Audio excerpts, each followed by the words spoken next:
Good afternoon, ladies and gentlemen. Good morning or good evening, depending on where you're at. This is Robert Grass from Grassroots Marketing, a company that I run with my wife, Cheryl Grass. And I'm here today to talk to you about using a tracking sheet for your solo ads. So here on my desktop, I have a blank solo ad tracking sheet that I've made in Google Sheets. I've put this in the files section of our Facebook group, Internet Marketing Mentors, which we'd love to have you be a part of. Just go to Facebook and do a search for Internet Marketing Mentors. Click apply, 3 easy questions, and you're in. This and a ton of other valuable content is in the files section. And here we go. We've got this open. Category A we see is the name of the solo vendor. I've filled in with John Doe. Category B is the date that I'm starting my solo ad campaign on. Column C is the campaign name. It's important that you name your campaigns so that you can keep track of them. If you're using an autoresponder similar to Aweber, the campaign name can go right into the ad tracking in the subscriber information, and you can use that to track what your subscribers are doing by vendor over time on your list, which is very important. Column D is the cost that you paid for the solo ad. Column E, you're going to type in the clicks that you ordered. F, clicks that you received. Make sure in F that you put in the number of unique clicks that you received, not just the total number of clicks. Every solo ad vendor I've ever worked with will over-deliver. They'll give you more clicks than you ordered, but they're not always all unique clicks. Like you might see clicks ordered 100, clicks delivered 147, unique clicks 123. You don't want 147 because some of those were repeats or bot clicks or something like that. So F is clicks received. G, you won't have to do anything. In column G, there's a formula in there, and that's why these are filled in with ones, because the formula needs to have ones. Otherwise, you get an error. It says divide by 0. That formula tells you how much you paid per click, CPC, cost per click. So in this case, I paid $75. I received 113 clicks. Therefore, my cost per click was 66 cents. Column H is put in there the percentage of Tier 1 traffic you received. Tier 1 traffic, of course, is traffic from Tier 1 English-speaking countries, the Big Five. Column I, if you're tracking this, is percentage of your total clicks that were on mobile devices. This stat can be very important so that your offer is optimized to look good on a mobile device. If you're ordering from a vendor, you're doing a repeat order, and you see in your previous tracking that they have a high percentage of people that are looking at your offer on a mobile device, you really want to make sure that your actual pages, your capture page, your whole funnel is looking good on a mobile device. You want to make sure that it's optimized, because if they can't read it, they're not going to buy it. Leads, J, leads. This is how many people opted in on your capture page and are now signed up in your autoresponder on your email list. And then K is going to fill in for you. That is a formula, and that tells you your opt-in rate. That is what percentage of the total number of clicks you received, unique clicks, 113, opted in. So 61 is 53.98% of 113. That is a very good opt-in rate. John Doe here is looks like a pretty good vendor. Anything above 40 is really great. Below 38, 37, 36, you're going to have to start trying to figure out why your opt-in rate isn't as high as it could be. And there's a lot of variables there, which we'll go through in another training. Click-throughs. These are the number of people out of your 113 that went and became leads in your email list and then clicked again to actually view the offer and looked at the offer. It's not the number of people that bought, but it's the number of people that made it to the sales page, okay, and viewed the whole offer. So in this case, I got 16 out of 113, so my click-through percentage is 14.16%. That's not bad. Anything above 8 I find is pretty solid. If you're getting above 8 and you're not getting tripwire sales, that might be an indicator of some problems somewhere. In this imaginary line, John Doe, out of 113 clicks, gave us 2 sales, which is a really great amount. I just put $13.50 as an imaginary amount that you made. And then this category, ROI, return on investment, that's a formula. It's going to figure it out for you. That ROI is how much money is returned to you in terms of dollars for every $1 spent here in column D. So for John Doe in sand campaign number 1, every dollar I spent, I got 18 cents back. So that's pretty awful. That's a good way to run your business right into the ground. However, when you're starting out, that's where you're going to be. You're not going to make $1,000 sales right away. You're going to make these little introductory sales.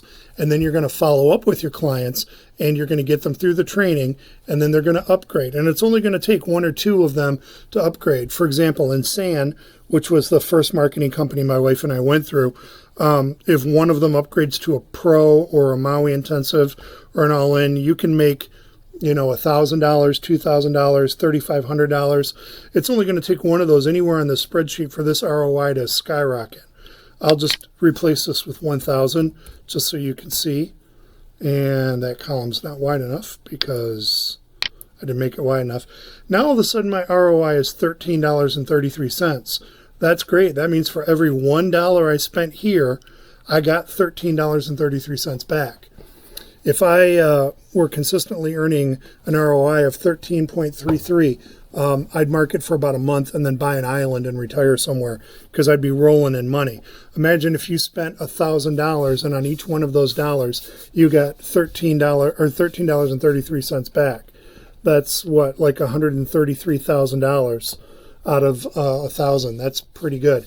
At that point, I'd sell my house and use all that money to buy traffic and just make millions of dollars. And then I would share that secret with you after I had successfully amassed my fortune. So basically, this is the blank sheet. That's how it works. Once again, G, the cost per click, K, the opt-in rate, M, the click-through percentage, and P, the ROI, are all formulas that'll calculate for you when you begin populating this list. Down at the bottom of the list, and I gave you plenty of room here. If you didn't need that many columns, you could, whoa, I don't know what I just did. If you didn't need that many columns, you could get rid of a bunch of them. Just highlight them and right-click and delete. That way you could actually see everything all on one screen. There are totals down here at the bottom. This total obviously is off because I've populated this with $1. This is off because I populated with those with ones. You can set these all back to zeros, but let me show you what it does when you do that. Then you're going to get error messages here because the formula is in place, but you're dividing by 0 and it doesn't like to do that. See, now we've got all zeros, but then you get this weird formula error thing. And that error thing will go away. Like if I put 130 clicks ordered and 187 delivered, that'll go away. Cost per click is still 0. Let's say I paid $52 for that run. See, it's populating now. I got 47 leads out of that. I got 11 click-throughs. I got 0 sales, 0 sale amount. Okay, so now all of that is automatically populating for you. I just left these with ones so that it doesn't look weird. But if you want to turn them into zeros, you can. That way these will all be right. These are just your totals. With opt-in rate, this is an average of all of these columns. Obviously, all of those zeros are dragging this average down. Again, in M, this is an average of all these columns. And ROI, this would be an average of all of these columns. I've got to change that. I'll change that and fix that in the sheet. Right now, it's just adding all these together. That's not correct. So that's how the blank tracking sheet works. I'd like to show you a picture of the very first tracking sheet I ever used. And this was back when my wife and I first got done with our Profit Boosting Bootcamp training in SAN and ran our first solo ads. This represents about 6 months of tracking. Down at the bottom here, you'll see different tabs. If I click, well, this is a picture, so it's not going to work, but if I click on a tab, it'll take you to that funnel.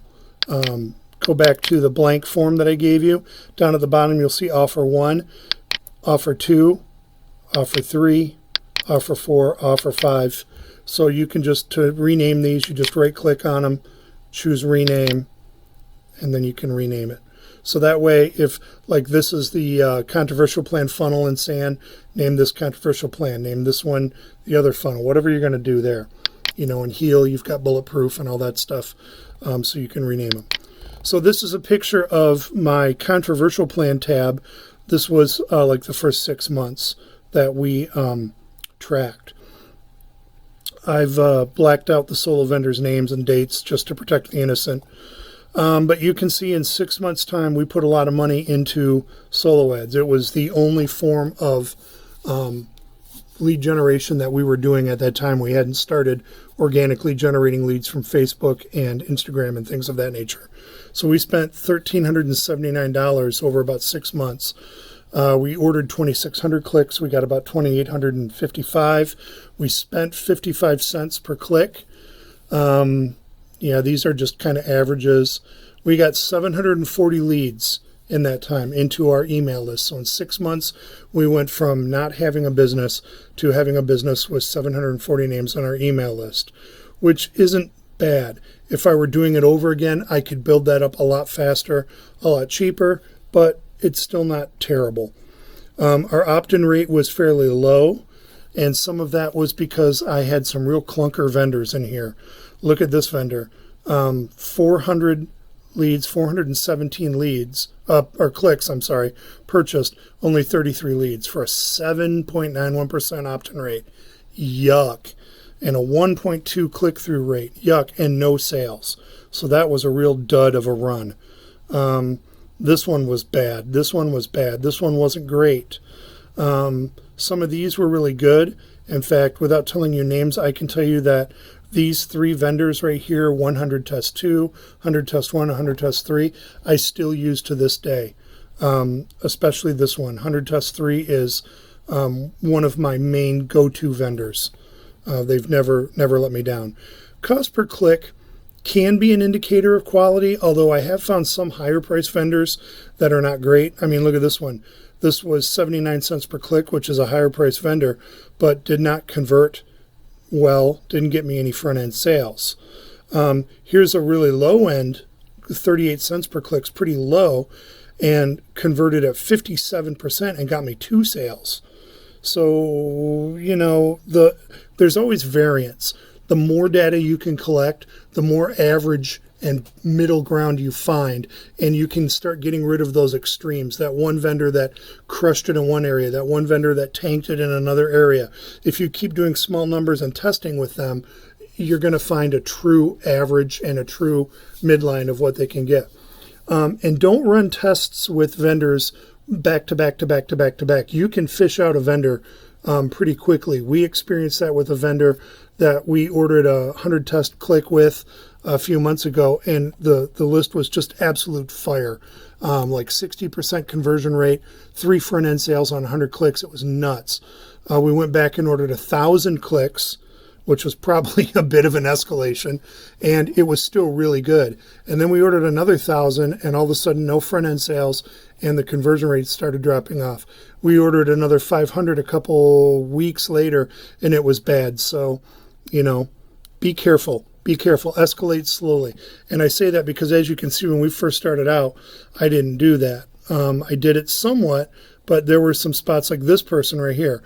Look, if you're going to get 700 clicks for $140, you're not going to get good traffic. They just can't be giving you good traffic at 19 cents a click. Okay, and you can see the opt-in rate was fairly low. The click-through rate was ridiculously low. But more importantly, when you use these campaign names, you can go back to your autoresponder over time, and you can get the stats by campaign name, and you can see, okay, the leads from this vendor on this campaign, what are they doing on my list? How frequently are they opening emails? Are they unsubscribing? Are they undeliverable? That's going to tell you a lot about what happens after they get onto your email list. I've had vendors that look really good on the tracking sheet that are terrible in the email list, like 30% unsubscribe rate, 20% undeliverable rate. That's junk. That's garbage. That screws up your email list. You got to spend time cleaning your list and finding those people. Otherwise, your delivery rates go down into the toilet. And we don't have time to do all that. So, yeah. So that's pretty much it. This is the basics of how to track. You see some red numbers here. I wasn't using ClickMagick at the beginning of our marketing. I wasn't aware of that tool, and so I was relying on either the stats they shared with me or stats from the SAN back office. These were all from, as you can see by the tab, the controversial plan out of the SAN back office. So I hope that gives you a little bit of insight as to how you can begin to track data from your vendors. The more data you get, the more accurate it will be. There's no such thing as too much tracking. I love tracking. I love getting really in depth with it. And I'll be doing some more videos on tracking with the back office stats in your offer, tracking with the back office stats in your autoresponder, and looking at your email list in different ways to really analyze what's going on. So I hope you got some value from this training. Again, you can get the blank email the blank ad tracking template is in the file section of our Facebook group, Internet Marketing Mentors. We'd love to have you in the group. Please come apply. Tons of free value. That group is there for us to be able to help out beginning and struggling marketers get the right tools and the right information. Because Cheryl and I both found that when we started out as marketers, even the best companies and offers that gave you the best training still left out so much. There's so much you got to know.